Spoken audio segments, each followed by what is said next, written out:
You're listening to the ESO Network, your station for all things geek.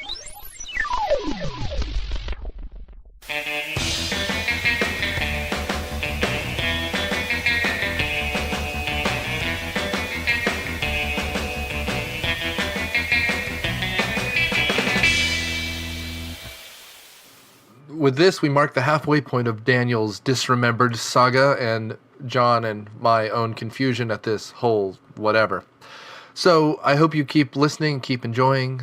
Well, as mentioned in, you'll see, but there's going to be at least one more surprise this month, kind of a holiday present, if you will.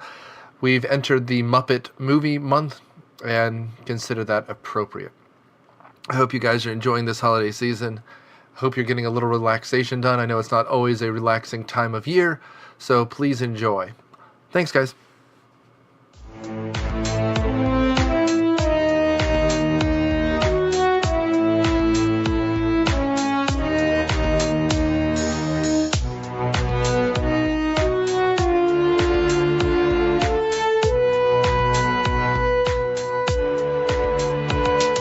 Welcome to Disremembered, the stories behind your childhood. This season we're discussing the Disney Renaissance and its lasting impacts on the entertainment industry.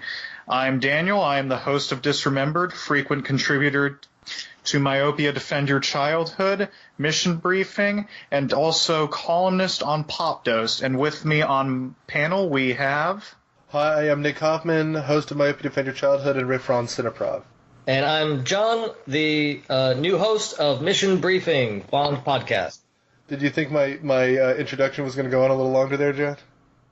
I did, actually. It normally goes on for quite a while. Father, husband, jean wearer, belt owner. Be careful or else the dollop will sue us. I don't think they have the energy. Well, that's probably true. I don't know. They put out two things a week. They must have some energy. Well, they're down to one a week. Oh, are they? Yeah. So, on the last episode, we talked about Michael Eisner joining the Disney Studios as its head and Jeffrey Katzenberg joining as the head of the film division. And I promise I am able to talk, so hopefully all the mispronunciations will stop. And this episode, we're going to get into some of their biggest successes of the era. Now, if you'll recall, we left off the last time talking about two animated films which didn't really do all that well for Disney. First, there was The Black Cauldron, then there was The Great Mouse Detective, then there was Oliver and Company. But I told you that they would have a very nice turnaround with one film in particular. That film was Who Framed Roger Rabbit.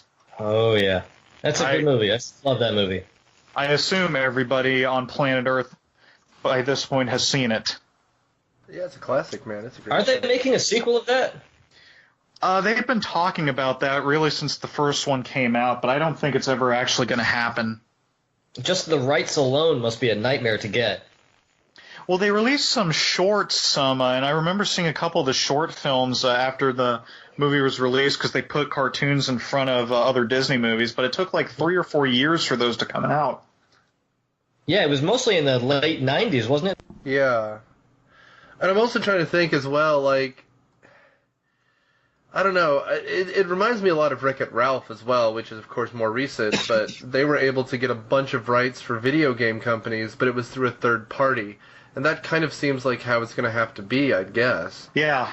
Well, I mean, just making it originally was a nightmare to do because of all the rights. And, I mean, watching some of the scenes now, especially when it's a Disney and Warner Brothers character sharing the screen, it's like, how many lawyers were in the room with the script writers? I know there was a writer that every Warner Brothers character had to be on screen for the same amount of time as a Disney character. Right. And that really pigeonholed the writers. And so everybody is generally in duets.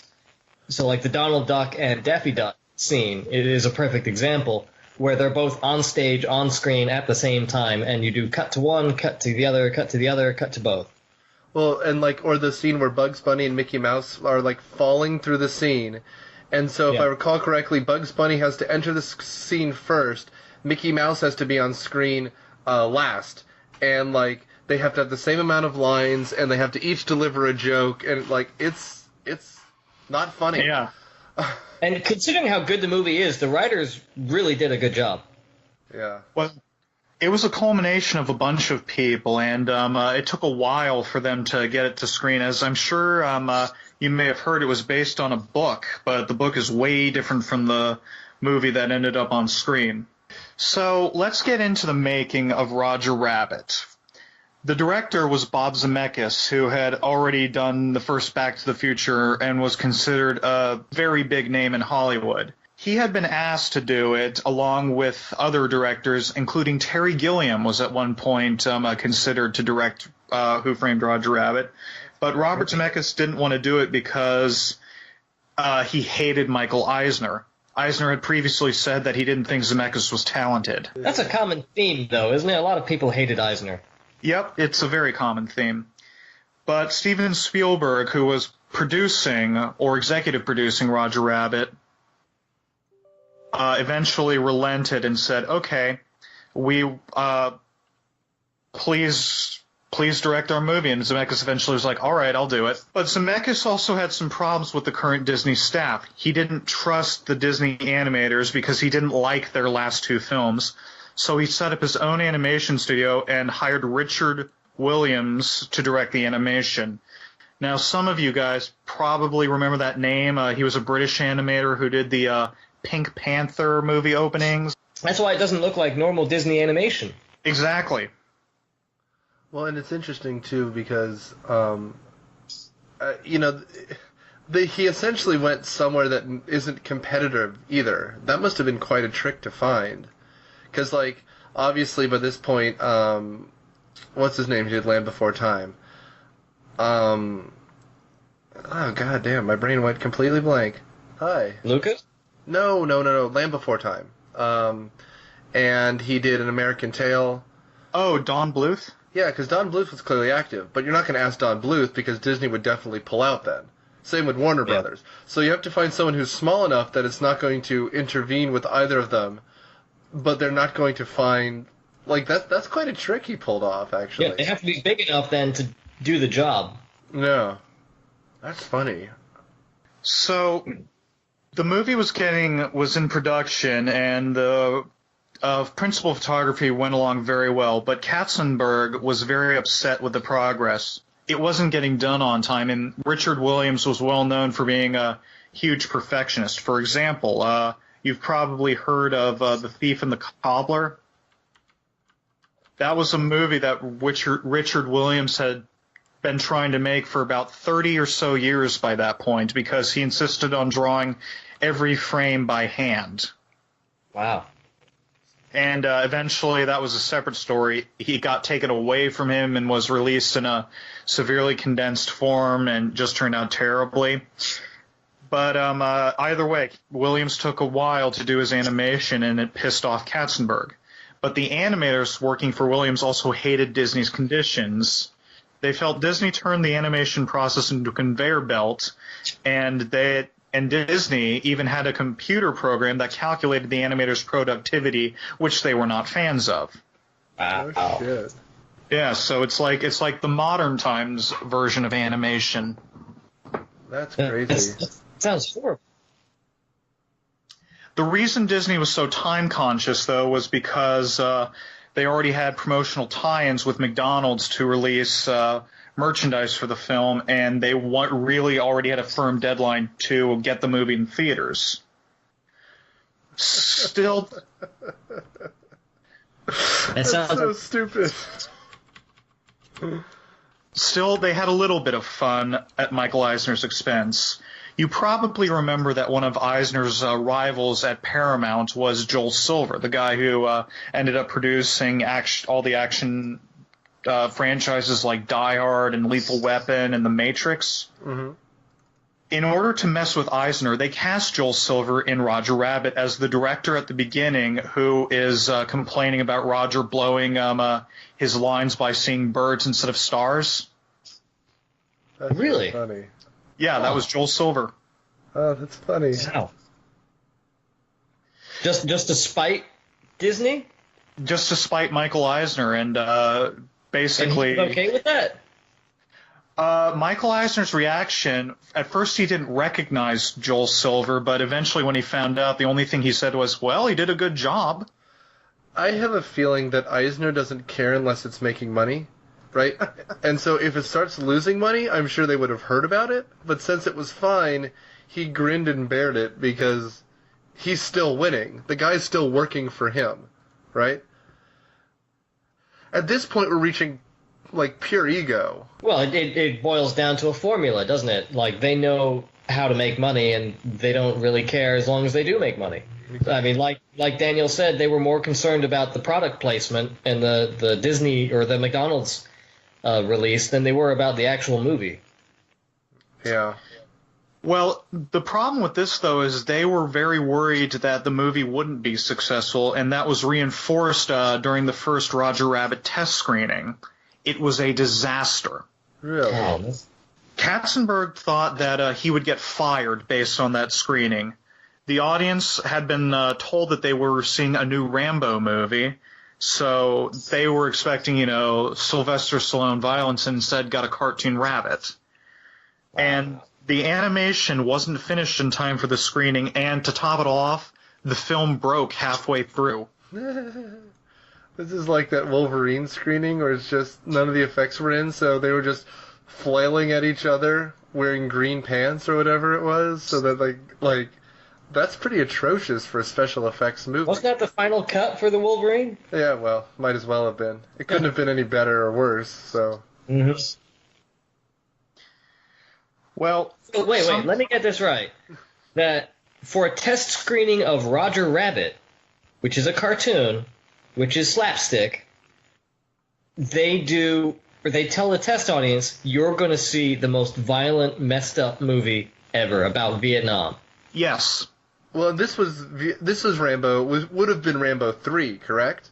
Because yes, Rambo 2 was in the 70s, or in the early 80s. So this would have been a follow-up to what was the bloodiest and most violent movie ever made, and it's a slapstick comedy starring Mario, if I recall correctly. Yeah. There's no way the audience would feel betrayed about that. Yeah, no. I don't understand the story, Daniel. It's almost like it wasn't worth mentioning. What, the story of a test screening going bad? Well, in Hollywood, yeah. I mean, I've seen The Room. It always turns out for the best. All right, point taken. So Disney was convinced they had another disaster on their hands at this point, but in the end it all paid off. A few of the more optimistic people were really hoping that Roger Rabbit would be the highest-grossing film of 1988.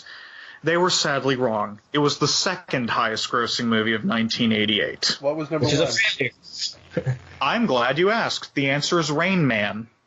No shit. Really? Yes. That's a fine movie, but it's surprising for a top feature. Did Spielberg have nothing to do that summer? He was working on Roger Rabbit, producing it, so... Ah, man.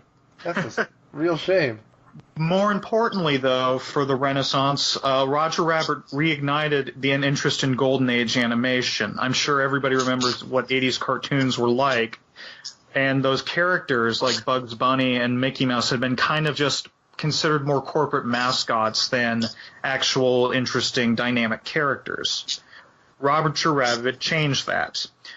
On the other hand, Katzenberg was becoming increasingly interested in making animated movies with Disney. Originally, if you'll recall, he'd been on the fence with it because nothing he was doing was successful, and he didn't really know what he was doing, but Roger Rabbit changed that. So, hooray?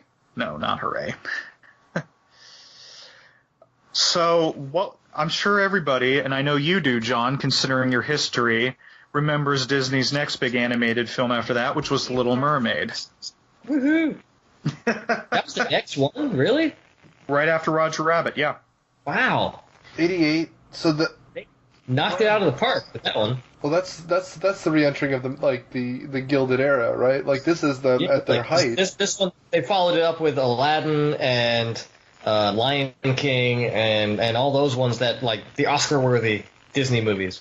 Exactly. So there was definitely some more big interest in there. But strangely enough, in Kim Masters' book, The Little Mermaid only gets 2 pages, which confused me considering how big it actually was.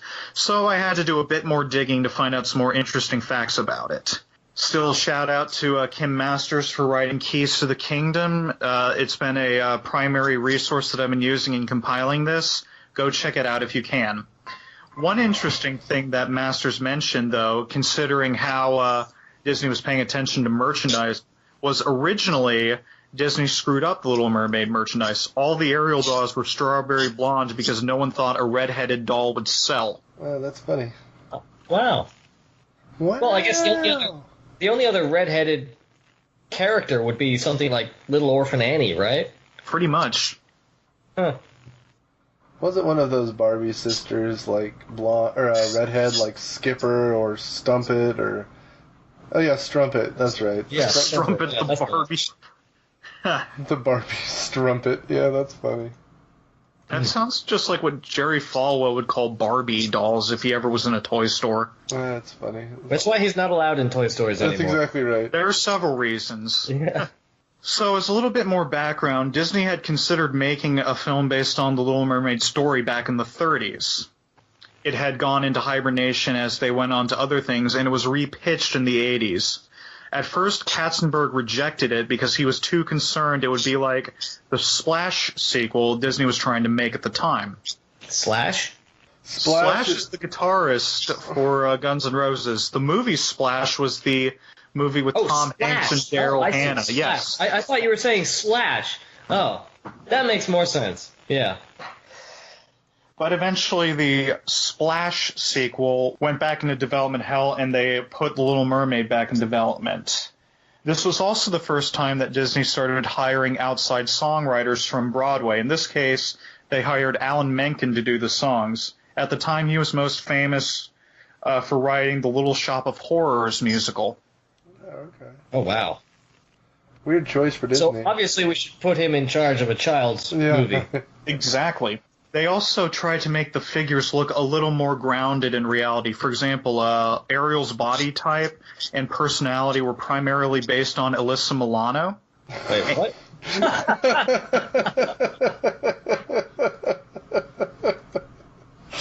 Oh, that tickled me.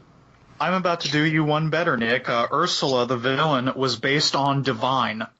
No way. Yes. The famous drag queen. Correct. That does make perfect sense. And Sebastian was based on Ziggy Marley? Why not?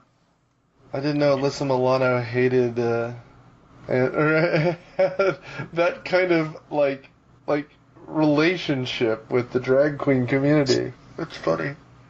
The more you know. Yeah, right.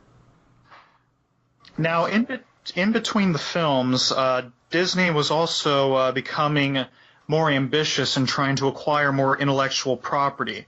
One of the biggest things at the time was Disney trying to buy the rights to the Muppets.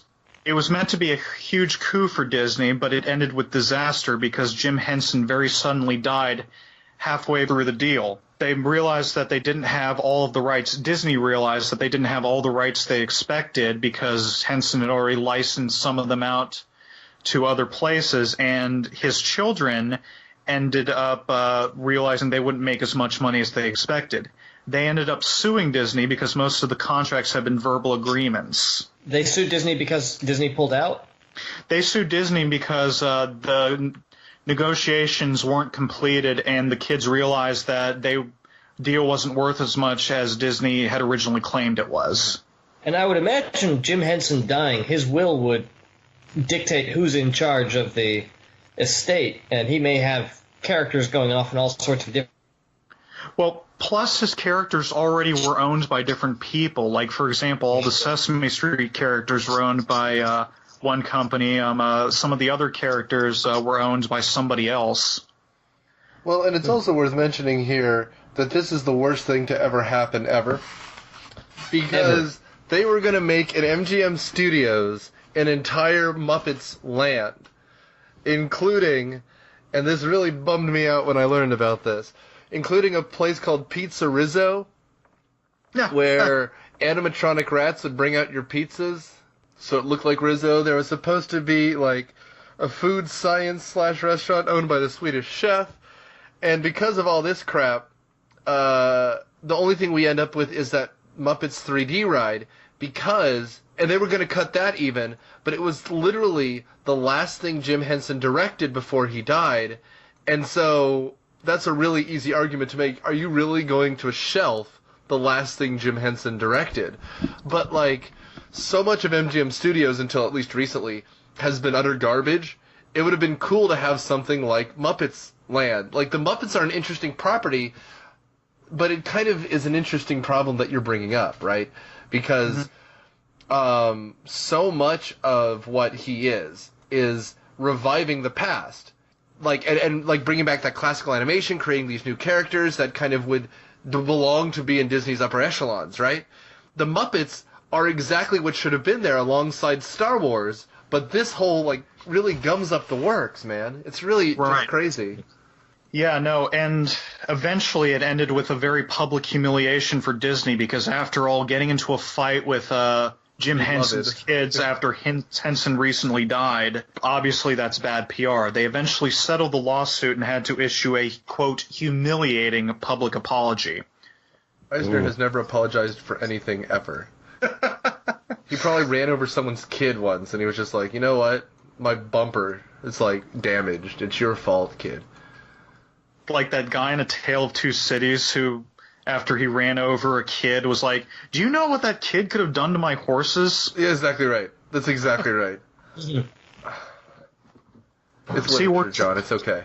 We're classy here. We're referencing smart things. Please listen to us. We'll educate you. Yeah, no, we've done two cardinal myopia sins. We've not only mentioned better movies, but better books and better podcasts. So we're at Schitt's Creek at the moment. At the time, Disney was also growing increasingly protective of its property. This was the time where they threatened a local Florida daycare with a lawsuit for having Disney characters painted on their wall. Oh, I remember hearing about this. Yeah. It's 100% true. Oh, that's so funny. What dipshits. Yeah, really.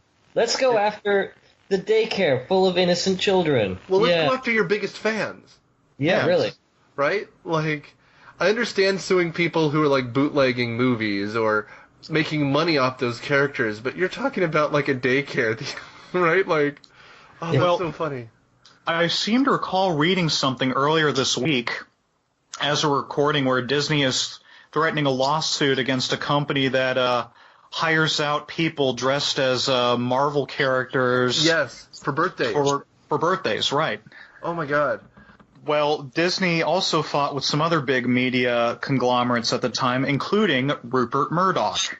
In 1988, Disney worked with Murdoch to launch a satellite TV channel in Europe, but Disney never ponied up their side of the money for the joint venture. Wow, what a dick move. Yeah, ripping off Rupert Murdoch. I'm actually kind of torn on this one. Yeah. Well, it's going to get better because this whole litigious attitude ended up creating another important part of our childhood. Bankruptcy? Disney later fought with Fox Channel affiliates over their afternoon cartoon blocks. Oh, right! Originally, all the Fox affiliates would air Disney programming in the afternoons for kids. You know, right after they get home from school, they'll watch TV. But they bought a local TV station in L.A. and said they wouldn't provide that cartoon package to that Fox affiliate because they wanted to use that block for their own TV channel. Right. So Barry Diller, if you remember him, he was at Paramount with Eisner, who was running the Fox studio now, said he would drop Disney from all Fox stations and leave the programming empty. But this meant that Fox started having to create their own kiddie programming. Oh, man. This is crazy. So what they came up with was buying this re-edited Japanese show and putting it on the afternoon for kids, and that's why Power Rangers exists. My God. And as we're getting into the 90s, this is also why they bought up a whole bunch of shit, right? Like, this is where we get things like Sailor Moon, because we needed a demographic aimed at girls, this is a popular show in Japan. We can just dub it, and it becomes like not only a huge deal, but like the first anime show dubbed into English aimed at women, which is crazy. Like, wow, what a douche move. These would have been some of the first mainstream anime. Yeah. All because Fox dropped Disney over a spat. And I would think at this time Fox would still be relatively new. Probably, yeah. Yeah, it was still relatively new. It only came out in the mid-'80s. Yeah. Well, and this is also, again, for lack of a better term, kind of topical for them as well, because remember, these shows in Japan are still fairly recent. You know, like when Hanna-Barbera did it and they bought up Speed Racer for, those kind of blocks, it was already a very old show that they were dubbing even cheaper, right? And so by the time it was on TBS and we were seeing it, it was a forgettable experience. This stuff is fairly recent. Like, that's crazy. I was impressed, Daniel. Good job. Well done. Point well made. Hooray. Yeah. So Disney is very good at creating its own competition, right? Speaking of which, there was one other big purchase which is especially relevant considering what's been all over the news today that Disney made during the time, and that was their purchase of Miramax. With or without Harvey Weinstein? Oh, this was totally with the Weinsteins at the time. Yeah, the Weinsteins are kind of all Miramax was, and frankly, still kind of is. Because I think now his brother's in charge, right? Well, they eventually, if I recall correctly, in the mid-2000s, they left Miramax to form their own company, which was just the Weinstein Company. Well, right, but aren't they still partial shareholders? I mean, I could be wrong. Who knows? I'm not trying to pay. I'm trying to pay as little attention to this as possible because it's all very depressing. Now, the Miramax story and how they influenced the '90s indie boom is worth a podcast / book / whatever all on its own, and luckily one such exists. It's called Down and Dirty Pictures by Peter Biskind. I've read it. Again, check it out if you ever get the time. It really just shows what a couple of asses the Weinsteins were even before we realized they were alleged criminals. No, I think once you pay people off, you're no longer alleged anything. But I will say, as far as all that shenanigan goes, it's interesting, I was going to use a really bad term. I was going to say incestuous. But how small that world is, isn't it? Like, oh, yeah. Like, as someone has pulled the string, how it's all unraveling. We're not going to get to Michael Eisner having sex ever, are we? Because that's going to make me very sad. I mean, he already had a wife and children at this point. I mean, this is... Yeah, but that doesn't mean the story can't take a bizarre turn for, like, people dressing up like Minnie Mouse and going to spanking parties or something. So far, no. I haven't encountered any of those stories. That's for the next episode. Yeah, right? Gorsh. Gorsh, Michael, I don't think we should be doing it. Seems like she's dying. Oh. When they're dead, Goofy, they're just hookers. They're not even people. This child starlet is the property of the Walt Disney Corporation. Well, gosh, Mickey. When you put it like that, Michael Eisner, come back over here. Children. So originally, Miramax was entirely Katzenberg's deal. Eisner was only convinced to go along with it after seeing the profit margins, which were huge, for The Crying Game.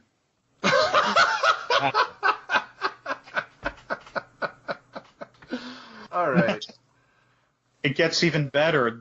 The first big thing that Miramax produced after being acquired by Disney was none other than Pulp Fiction. But the acquisition of Miramax, despite getting Disney a lot of indie cred, also caused controversy, especially after Miramax started releasing NC-17 movies like Kids. No shit. Oh, that's funny. Huh. Is it like... I mean, I guess now they deal mostly with Touchstone, right? But, like, the idea that these R-rated movies for Disney, they're trying to separate themselves with making money off, because I think Miramax also produced Clerks, right? Which is also a masterpiece. Which also almost got an NC-17 just based on the amount of swearing in the movie. Well, and the original ending where, like, someone comes in and just shoots him, right? Yeah. like to rob the convenience store, which is on the DVD and is on the Criterion DVD, which is something. Well, that's for damn sure. Good contribution, John. Sorry, the wine is kicking in. I'm warming up. That's what I'm here for. Yeah. I'm here just yes. to make the occasional grunt and comment. Yeah. Well, I mean, I'm actually thinking looking about up this. Kids, and I've never actually seen that movie. It's interesting. I don't think I want to. It was the breakout movie, actually, for Rosario Dawson.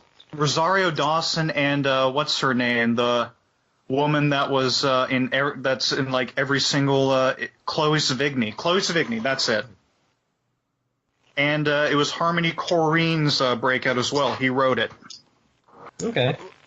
I mean that. I guess if you have it, I'll borrow it. I haven't seen that one either, so.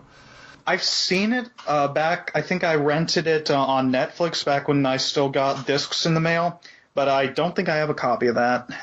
Man, I guess eventually one day we'll have to talk about how Disney's creating its own streaming service and ruining the world. Yeah. I'm kind of bummed about that. To that new Disney Netflix.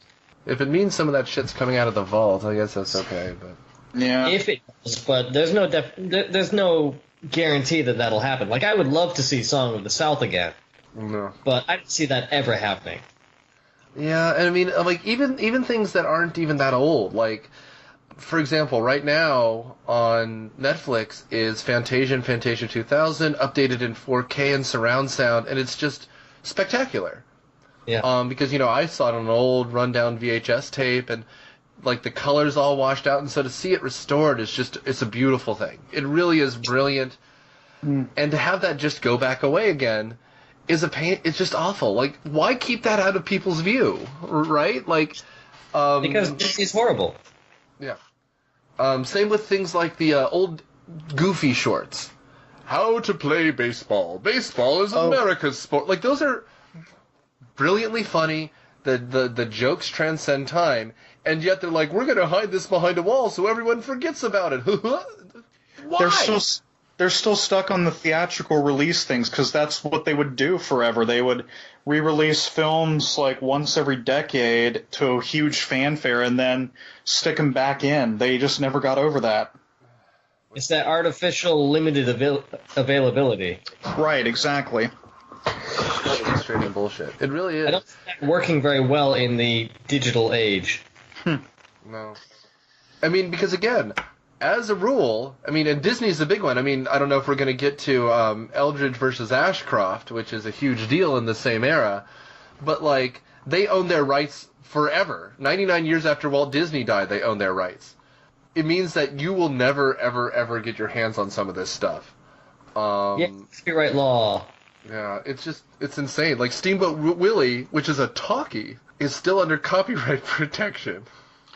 It's one of them talking pictures, you say? Yeah, exactly. I just can't even believe this bullshit. Since we're interested in Disney's film output, let's get to their next big one after The Little Mermaid, which was Beauty and the Beast. It's a tale as old as time. It is indeed, and it was another one that Walt Disney himself had wanted to make back in the 40s, but he dropped it because Jean Cocteau had made his own version. What's always irked me is Disney will never say, but they stole so much of their version from Cocteau's version. The Gaston character was created by Cocteau. The idea that the furniture used to be servants, that was Cocteau.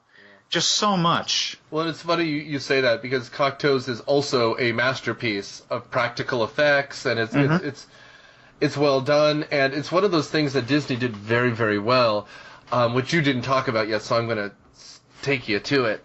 But something Miramax did, and something that is import a lot of foreign films. Yes. And the ones that Disney didn't want you to see because they were too close, including a lot of the things like that Tarantino ripped off, for example, they intentionally did not import, even if they were massive successes.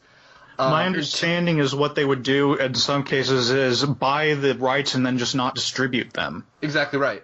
And sometimes they would even do one more, which is they would distribute them to other places. Like they would buy Japanese films and distribute them in Europe, for example, but make sure that they never reach their international or American audience before now, of course, the international audience is just as important. so they can't really do it the same way. But damn it, they would if they could. Right. Remember when Disney, they were the ones that would release all the Studio Ghibli and Miyazaki movies, and then they'd like barely put them in theaters. So what had been huge successes in Japan, like maybe made $1 million in the U.S. Yeah, just enough so that they could get a partial nod at the Academy Awards for Best International Film. Right. Yeah. So with Beauty of the Beast, it was a lot of firsts for Disney. You were supposed to make us hate Disney, Daniel. Damn it. I'm just being honest about the company. I mean, that's the thing about Disney. They're so image conscious that even in your own mind, you think of them as this magical place where people just tirelessly work to bring you your childhood favorites, and it's like any other company. Yeah, I mean, there's only so many immigrants they can grind up into the animation machine, I guess. And then they have to go with Billy Ray Cyrus's offspring.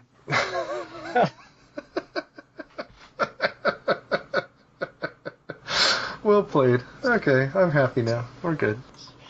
The ripping off of the other Beauty and the Beast. If they flat out took a character from someone else's Beauty and the Beast movie, Yeah. how did they? Well, I mean, it was a public domain story, and so, you know, good luck proving it. Plus, in Cocteau's version, the furniture didn't talk. There was no songs, nothing like that. Right, but you said they stole Gaston, right? That character, that, like, manly woodsman that was in love with Belle, was originally created for Cocteau's film, but his name wasn't Gaston. Okay, And so there was just enough difference that they could get away with it. it's And more they my have personal lawyers. observation than anything else. No, it's not your. It's not. Well, I mean, yes, you're right, but it's not just yours. Like it's a little on the nose. And if you watched it, I mean, it's black and white. It's like 1936, right? Oh, 1946. 46, excuse me. But yeah, so it's also one of these things too, where French copyright law is not as effervescent as American. Like, it doesn't last as long. So it's much harder for someone in the Cocteau estate to say anything like that either. You know, there's not as big French film studios. You know, it's French 5 or Canal. A Studio Canal would probably own it now, but anyway. Nerd. I'm sure it's Criterion now, isn't it? Oh, yeah, Criterion's got a beautiful edition out of that. Mm-hmm. So, Beauty and the Beast for Disney created a lot of firsts for them. It was the first animated film they ever had that had a script. Usually, animated films were storyboarded. Mm-hmm. And Katzenberg, after seeing the original storyboard reels that the animators were making, scrapped the film and demanded that the production team start over from scratch. Because he wanted to be the most popular guy in the world? I guess so, or he just thought that it was terrible. Who wrote the music for this one? Do you have that? Well, the thing about it is, it was one of the last things written by Howard Ashman, who had worked with Alan Menken on The Little Mermaid, and he was dying of AIDS at the time. He was another big theater writer, and so he was. It was the last thing really that he did. This was also Alan Menken. Yes, I think Alan Menken worked on it. On another note, a lot of people assume that Robin Williams, who we'll get to in a minute, was the first celebrity that Disney hired to do voices, which isn't true at all. For example, Beauty and the Beast had Jerry Orbach, Angela Lansbury, and I just found this out, Kimmy Robertson as the Feather Duster, which made me laugh so hard. That's funny. Really? Yep. For those who don't know, Kimmy Robertson is probably most famous as Lucy Moran from Twin Peaks. She's the receptionist who goes on just a bit too long when passing along a message. The one with, like, the huge curly hair and the gum chewing and the... Sheriff Truman, there's a phone call for you, and I've transferred it to the phone at your desk. Not the black phone, but the red phone, the one on the right-hand side. Yeah. There's also donuts. Yeah, her. She's famous for that? Oh, Really? yeah. Although her voice does belong in cartoons. Well, Like, she was also in that one episode of the Batman animated series with the Mad Hatter in it. She was the woman that the Mad Hatter was stalking. The one that he wanted to make Alice. Yes. Yeah. Okay. I was gonna say, if we remade the movie nowadays, she could have been played by Tara Strong, which is funny because that's Harley Quinn, of course. Yep. So after the movie was completed, Eisner misjudged the film during its test screenings. He was specifically worried about the fact that kids weren't getting up, but were sitting perfectly still. To be fair to him, though, 1991 had already been a tough year for Disney. Their company earnings were off by 23%, so they needed a hit. And that's when you hire those guys who did Enron. Which guys? One of them's dead, the other one... Kenneth Lay. Yeah. I mean, or just the accountants. I mean, just make it look good on paper. Well... To be fair, though, Beauty and the Beast did turn out to be a huge hit, and it was nominated for Best Picture at the Academy Awards that year. Yeah. I think that was actually the first Disney movie I saw in theaters. I think so as well, or at least I remember being a kid seeing it, but the only thing I remember is the Gaston falling at the end and screaming. I remember the ballroom scene, because I think it was one of the first times that CGI was used in an animated film. Well, I know it was just gorgeous. Great Mouse Detective had CGI or a similar program, but you're right, that was a very prominent use of it. Yeah, and everyone was seeing that movie. So yeah, obviously. and in Grace Mouse Detective, I don't want to say it's hidden, but it's less important, right? Because it's the scene at Big Ben, and most of the characters are still hand drawn. I think it's just the background that's done in CGI, if I'm correct. But that scene in Beauty and the Beast sticks out. I believe I saw it in theaters too, but the one I remember is The Lion King, because it kept coming back out. So I think I saw it like 2 or 3 times in the theater, which is something I never, ever do. That was a problem for me with The Lion King, which we won't be discussing in this episode. It comes out a little too late, but we will be discussing in a future one. It was just everywhere, you know? Which meant I saw it so many times that eventually I kind of got tired of it. Well, I will say, too, I like the soundtrack for it, Aladdin, and Little Mermaid now. But at the time, Aladdin and Little Mermaid were a little bit less, but Lion King was everywhere.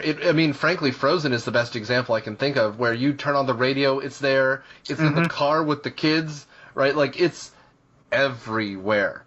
Yes. Ad nauseum. Like, it's stunning, which, good for Disney, because it is a classic, and it's a well-made movie. I know it's not your favorite, but it's at least a well-put-together movie. However, I was fucking done.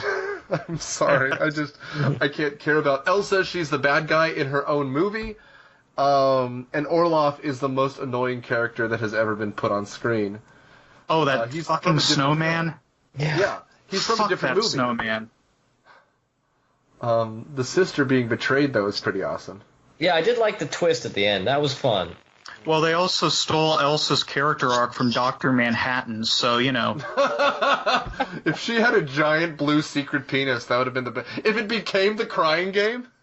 Oh! It would be full circle for Disney. Oh my god, point in their favor, although I'm sure that fan fiction has already been drawn. By the way, the movie that Beauty and the Beast lost to at the Academy Awards was Silence of the Lambs. Yeah, man. Yeah, wow. Tough pick. Hard year, man. Good movie. I don't know. But, that's kind of why... first of all, the Golden Globes is a joke, so I'm not going to make this comparison. But it's hard to compare those kinds of movies, I'd say. I know, Daniel, you and I differ on this. And I'm not even going to say that Beauty and the Beast is for kids, but Silence of the Lamb is a movie that almost got an NC-17 rating. I've deemed that funny. Haha, I say. Unfortunately, Disney was slowly gaining a reputation as being a studio that was a bit too hands-on and that people were becoming increasingly frustrated to work with. This is best exemplified by Aladdin, specifically with Robin Williams. He was very angry with how Disney handled him being in that movie. Was he out of cocaine too often or something? He did the movie way below his usual pay rate as a favor for them doing Good Morning Vietnam back in the 80s. Which is a great movie. Disney did Good Morning Vietnam? They produced it, yes. Oh, wow. Good for them. But as a condition for being paid so low, Williams asked that he not be included in the advertising at all. So Disney repeatedly mentioned the fact that Robin Williams was in the movie in their advertising. Which is why he's not in the sequel. Exactly. He does show up in the second sequel. He also wasn't in the TV series for Aladdin either. That was the voice of Homer Simpson himself, Dan Castellaneta. Yep. Really? Yeah. Oh, wow. Huh. Robin Williams did show up for the second sequel, but only because he got a much higher salary and a personal apology over the incident. Well, One of the ways... you're calling it a second sequel. The third one in the trilogy. Right. It was the first direct-to-DVD or direct-to-video? Second. The second one. Okay. Wait, did the second movie come out in theaters, Daniel? Do you have that in front of you? No, it didn't, because I remember when it was released on video back in the day. The third one was the wedding one. I think the second one was Return of Jafar, correct? Right. Yeah. Yeah, that's funny. One of the ways Disney tried to mollify Robin Williams over the whole incident was they gave him the gift of a Picasso painting, but Williams didn't like it. What? You take it, say thank you, and then you sell it. Or you keep it and enjoy it because it's Picasso. Yeah. I'm just saying, that's how he reacted. Either way, it wrecked Williams' relationship with Disney. And this is after he starred in many of his films. Yeah. Or at least that's how it would run today. Oh, my God. Well, Disney... I'm sure they found ways to dick him over. Didn't he always want to be the Riddler?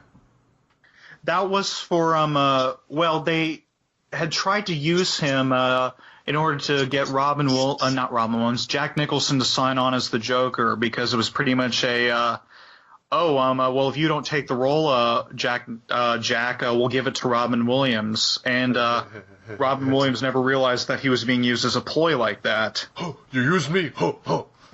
And can you imagine Robin Williams as the Joker in Batman? No. He would have been a fine Riddler, but I don't think he could have done Joker. He would be too wacky. Yeah. I saw this great fan trailer once for the third in the Dark Knight trilogy that had Robin Williams as Dr. Hugo Strange, which would have been interesting. Yeah. He is a mile a minute, like, insanity, which is fine, and it's entertaining, and it's enjoyable, but I just don't know, man. He could have been Hugo Strange, fine. He could have been... he actually would have been fine, I think, actually, in a Schumacher version. Because he's that kind of campy. But at the same time, he can do really good acting. Like, that one thing... What was that movie where, like, his wife committed suicide or something? What Dreams May Come. Yeah, I mean, he's amazing in that. And same thing with more kid-friendly toys. Like, he can do the serious acting that's still kind of wacky like he does. Good Morning Vietnam would have been a better example than Toys, because Toys is unwatchable. Well, Awakenings was a really good movie that he was in as a more serious role. Ooh, how can you do Awakenings and then do Patch Adams? Honestly. I don't know. Oh, that's a crime. Well, it's probably that you have to do the one that pays the bills, and then you do the one that you want to do. Yeah, that's true. Because from what I understand, Patch Adams was a pet project of his. Yeah. Oh, that's just tragic then. Yeah. But the biggest Disney production headache at the time wasn't even an animated film, but a live-action comic book movie, Dick Tracy. Ooh! Stay tuned, guys. We got to do that one for the podcast. I love that movie so much. That's something. I don't think I've seen that since it came out, and it was so bad. Oh, you take that back, John. I didn't see that in theaters. I watched that, I think, like a babysitter came over and we rented a movie, and I will say, it makes 300 and Sin City seem a whole lot less creative. Yeah, that's true. Yeah. I just can't, man. Daniel, I think you're on your own on this one, buddy. I mean, Madonna? Come on. Daniel, Madonna. And you know what? That might be the least of his problems. Hey. There was a subtle thing about Madonna back in the 90s that I never could put my finger on, but then when I got the movie on Blu-ray with it restored into high def, I realized what was happening. It was because Madonna was wearing a see-through dress during that dark hotel interrogation scene with nothing on underneath. Yeah, that's funny. It's those subtle moments. She was doing what is it, Primal Instinct? No, Basic Instinct? Basic Instinct, yeah. Basically, yes. Well, let's be honest, though. This was made in 1990. Seeing Madonna in revealing clothing was like seeing a cloud in the sky back then. Yes, but not for someone at your age. Yeah.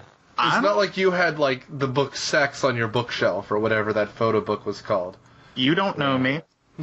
I guess I don't, Daniel. You're right. The biggest problem, though, wasn't with Madonna, but rather with Warren Beatty, who was another really, really, really famous perfectionist. The production was chaotic. Stars were getting fired, like Sean Young was originally supposed to be in it, but she got fired. There was union trouble over who was going to get credit for writing the script. And Disney overspent when it came to marketing it, close to $55 million. Jesus Christ. Now, it was a movie in development hell as well, right? Yeah. Because they've been trying to make this movie since Dick Tracy mattered on the comics page. Yes, and if I recall correctly, John Landis was going to direct the movie at one point. But to be fair to Warren Beatty, he was game throughout. The normally very notoriously press-shy Beatty gave a ton of interviews to promote Dick Tracy. Well, I mean, frankly, if I recall, too, credit to him, because there were times when the production was going to fall apart, and he was the only one fighting within the movie to get it finished. Didn't they also lose a director? Maybe I'm making that up. I know after Warren Beatty came aboard, it's pretty much a you surrender control to him sort of thing. So, plus, I mean, Eisner, I think, had worked with him to make Reds back in the early 80s. Oh, yeah, that's a good one. Good pull, Daniel. Well done. So it made money, but it wasn't a big enough hit to have been considered a worthwhile investment, and Katzenberg realized that he was only enjoying overseeing Disney's animated productions. Hold on. Wasn't Dick Tracy the first appearance of the iWatch? I believe it was. Well, that was from the comics, though, from way back in the day. So, but it had to work, Daniel. You can't just put something in the movie that's fake. Yeah, I can't believe Apple used Dick Tracy. Why don't we have hoverboards yet, then? We do, but they explode and kill people, so it's a plus for everyone. It's just the government hiding it. Catch him in bed with a hoverboard. That's all I got. All right, continue. Keep going. So Disney at the time was also well known for paying less than other studios, which means that they had to make the results so the top executives could get their bonuses. But eventually Eisner, by 1992, was making $197 million per year. That's okay, I'd guess. Yeah. Not bad. Not bad.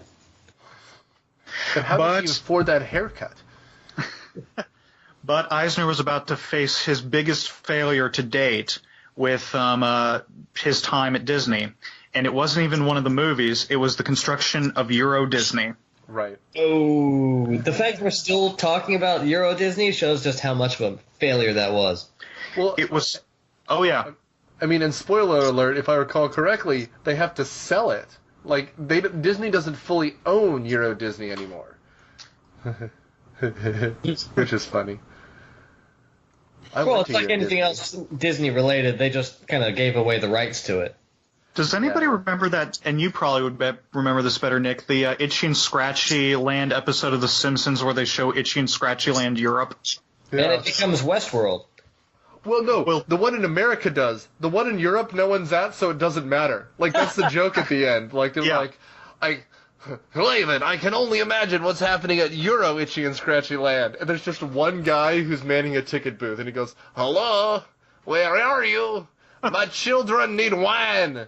Come on. It's not that bad. What am I saying? It's terrible. And it just cuts to black. I watched a lot of Simpsons. Oh, that's just because you grew up in the 90s, Nick. I know. Cowabunga, dude.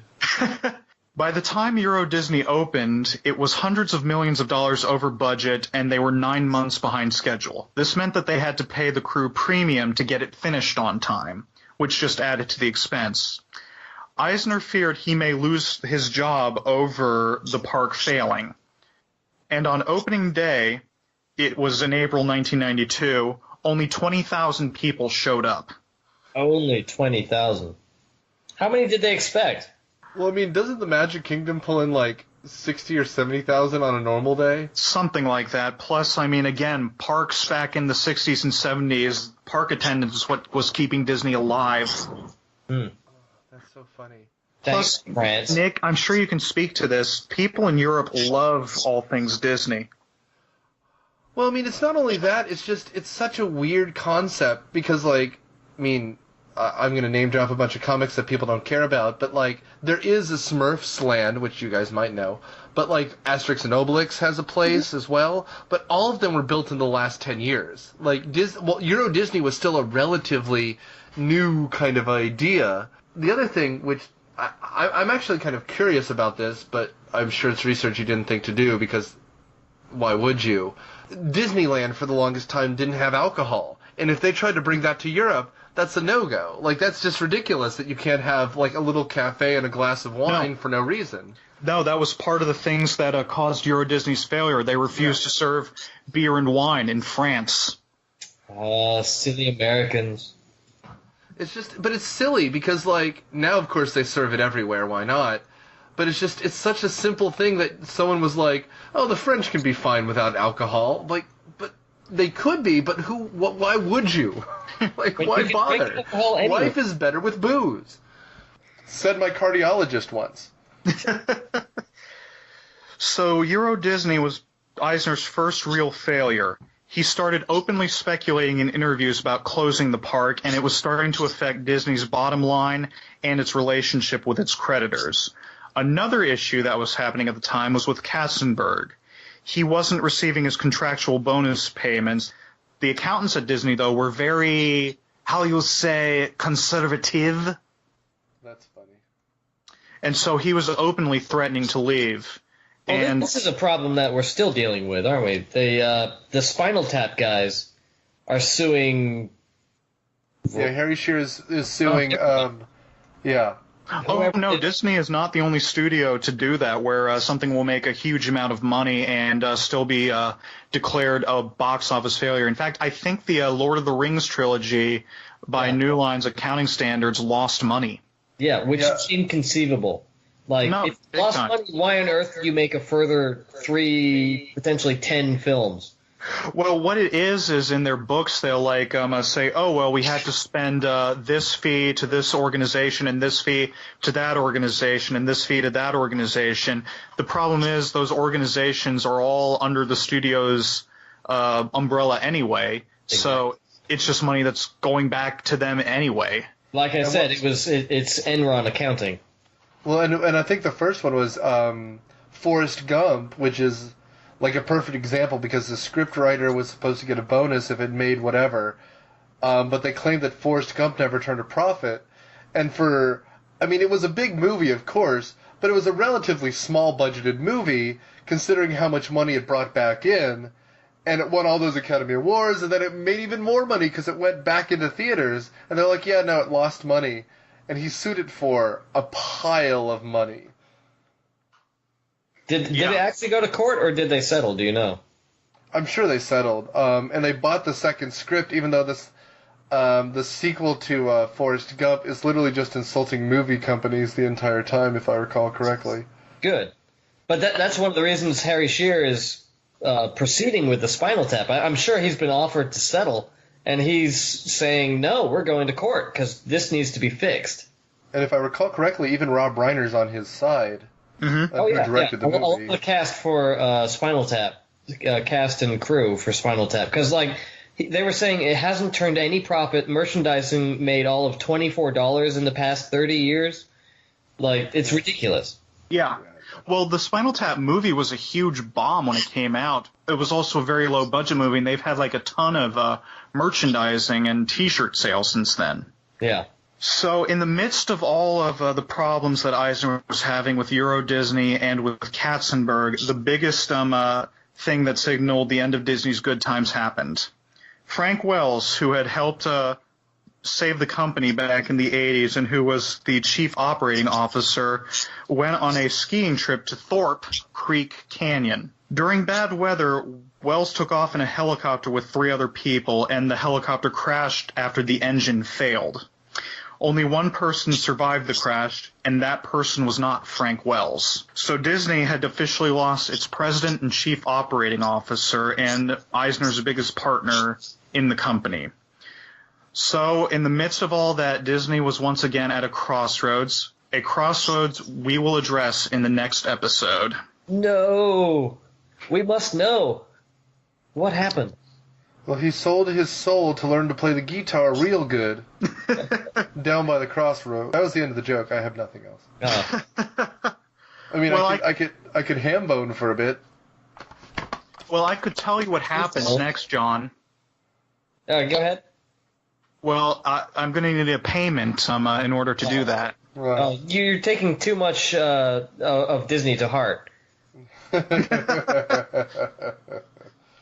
The next episode will be released in 10 years for a Criterion Collection. All right, well, thanks very much for tuning in, and I hope you join us next time. I've been Daniel. Check me out also on Myopia and on Popdose, and we also had joining us... Hi, this was Nick. I riff with a group in Atlanta called Cineprov, so if you're local, come see us. But otherwise, tune in with Myopia Defend Your Childhood, where every week we do a movie or a TV show that puts your past on trial. And I'm John, and I'm a host of Mission Briefing, the podcast about all things James Bond. Catch us on iTunes or wherever you find your podcasts. And back to you, Daniel. Well, thank you all very much.